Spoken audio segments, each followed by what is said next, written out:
Start with England, and we understand the FA is not considering Thomas Tuchel's position, and he'll be in charge at Euro 2028 after he signed a 2-year contract extension before the World Cup. This, of course, comes after England suffered a heartbreaking defeat by Argentina in the semi-final last night. England, as you know, were 1-0 up before they conceded twice in the final 10 minutes to end their dreams of reaching a first World Cup final in 60 years.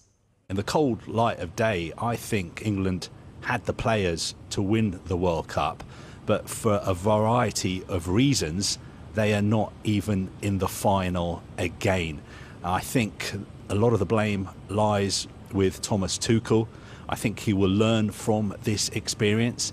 I think it was really significant that when you look at the 4 semi-finalists, the 4 managers, 2 of them had won the World Cup.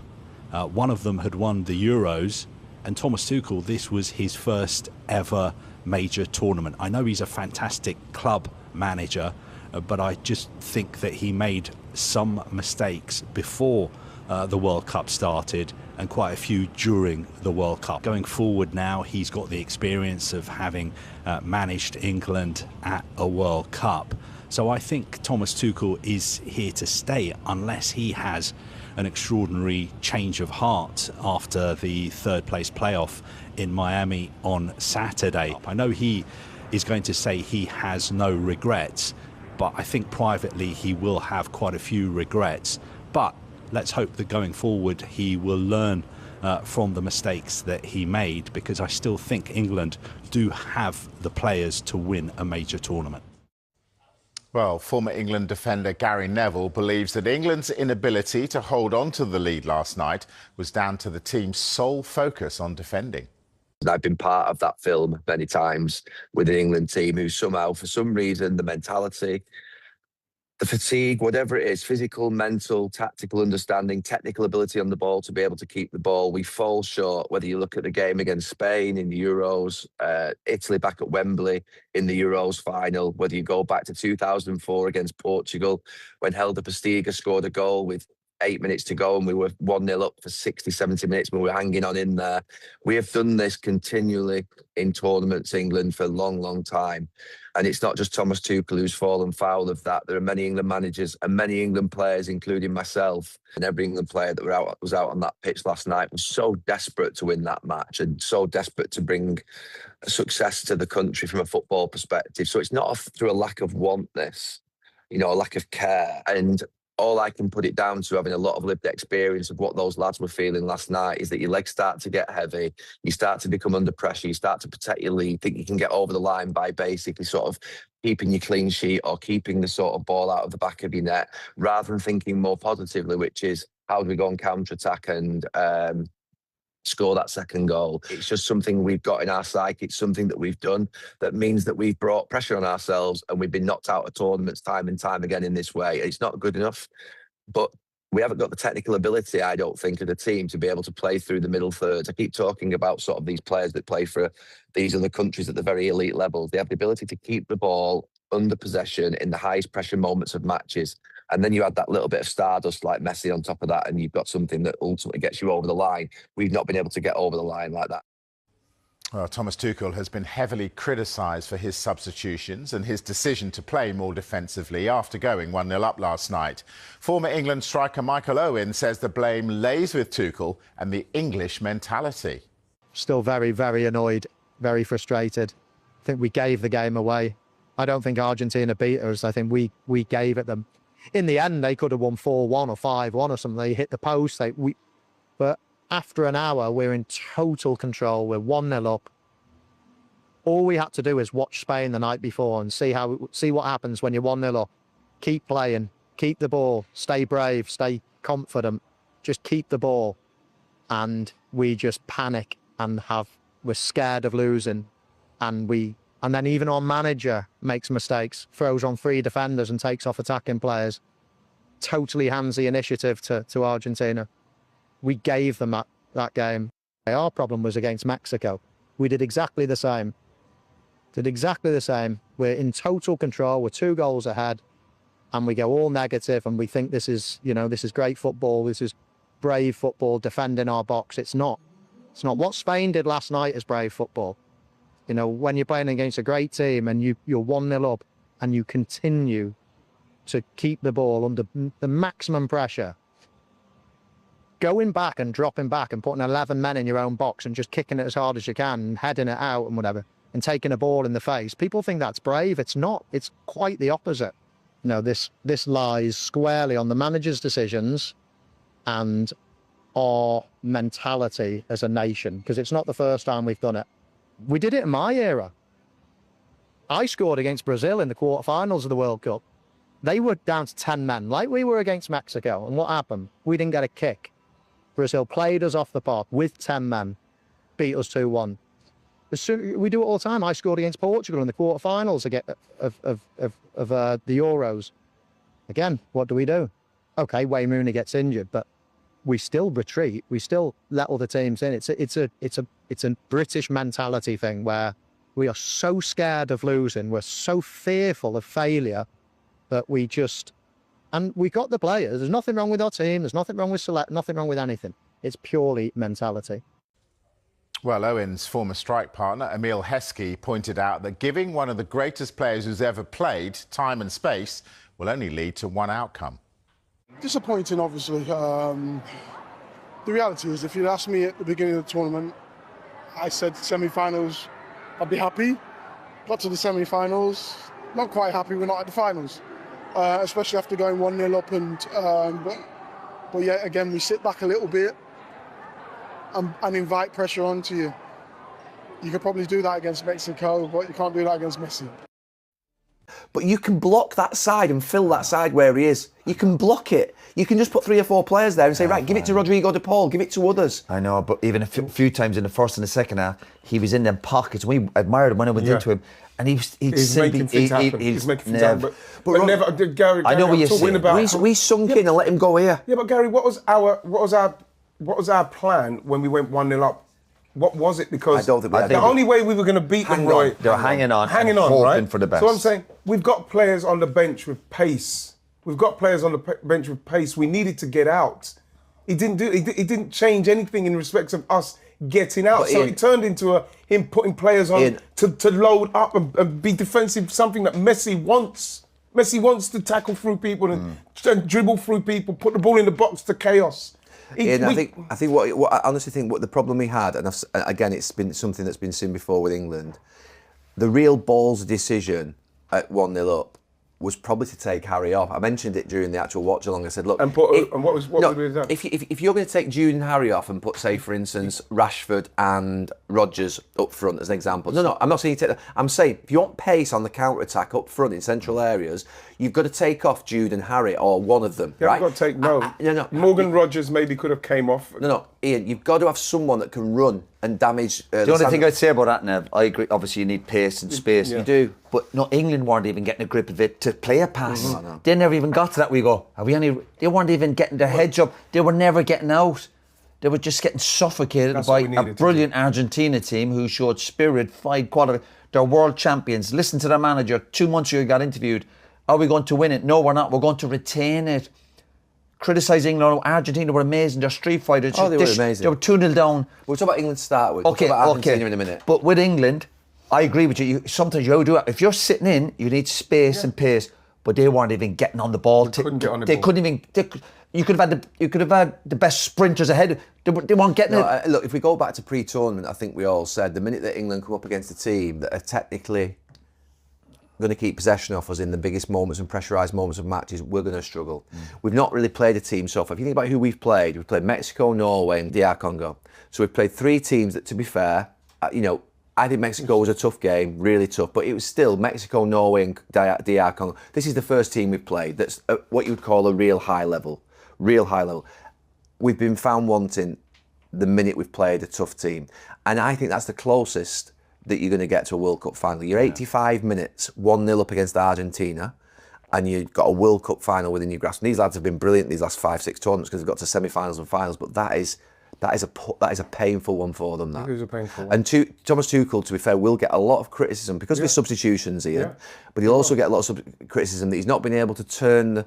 If he gets over the line, the way playing 5-4-1 at the end with all the defenders on, everyone thinks he's a genius. He's got us over the line. Yeah, but he hasn't. And then when you don't, What if Garrett done that today? oh, he would have. Thank you. He would have got criticised. Thank you. This is Gareth, what I'm saying. he's not What good would I enough. have said He's- about Gareth? The thing is that now probably all the questions come about. Well, we couldn't get the ball. We couldn't keep the ball. We couldn't get the ball into a position of That was the offensive. problem, right? Again, they couldn't get We the could, ball this is to what I'm get saying, because even. we didn't have the players who could do that. So now. even forget about We didn't have them. contact. If you couldn't, they couldn't get any couldn't sort get of on the ball. foothold. We didn't have players who were comfortable enough now in that position where someone who can get on the ball and be able to pass it, get it back, maybe pass it out there, pass it wide. And we didn't have that. I do think We didn't have that. Ordinarily, what Thomas Tuchel will have done in terms of his tournament sort of substitutions, when we've had moments of difficulty, he's gambled, and he's been brave. And he's brought on the likes of Saka and Madueke and Rashford and Gordon at times. He's brought on players up front. All of those players are the same, though. But I'm saying he went today for the first time, apart from Mexico when we were down to 10, he went very defensive in his substitutions today. He brought every defender on you could wish to imagine to hang on to it. Yeah. If you're going to do that, the minute they score, we both said it, they're going to score again. We're done, yeah, we're done. And what happens, I always think, I know you're bringing on defensive players, and I think sometimes that gives you a false sense of security because you go, we're getting lads back, we're getting... No. And balls are coming, you go, we've got loads of defenders, but the headed goal, cross is he's just... quality. It's a quality cross, and he's in between two defenders, so that's what's going to happen. McAllister should score with you the know header. what? McAllister's one, he was The one before that should have been He was scored. free. The one where he hit the post. Yeah, we had the warning The one signs. where the goalie Yeah. saved it. And then, obviously, the one what Martinez scored in between two. I'm just really disappointed Great that cross. midfield four went in front of that five, with a back five and a midfield four. I'm really disappointed that no one's gone to young Nico O'Reilly and said, Nico, don't tuck in so narrow. You don't need to. Just stay wider on this occasion with Messi. Be closer to him so that when the ball arrives to him, you're nearer to him and you can compete with Who's him. going to tell him that?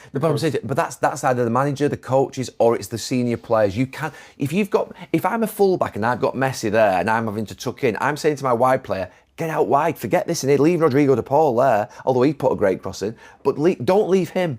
That was the one thing that I thought, apart from the dropping deep and narrow. Well, then who's the player who you think that Well, it's Pickford, it's Stones. They're the experienced players righty out on the pitch. They've been there before where they've dropped deep.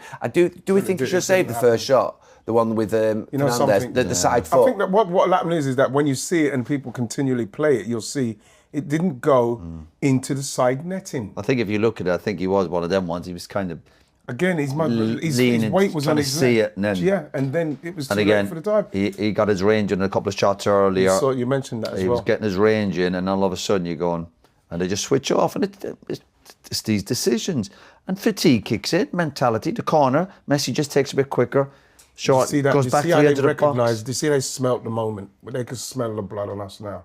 You could see it, the blood was in the water. And once they got that, it was the biggest word in football, they got against Egypt. When you get momentum in the game, we've all been there, for and against, it's hard to wrestle us back.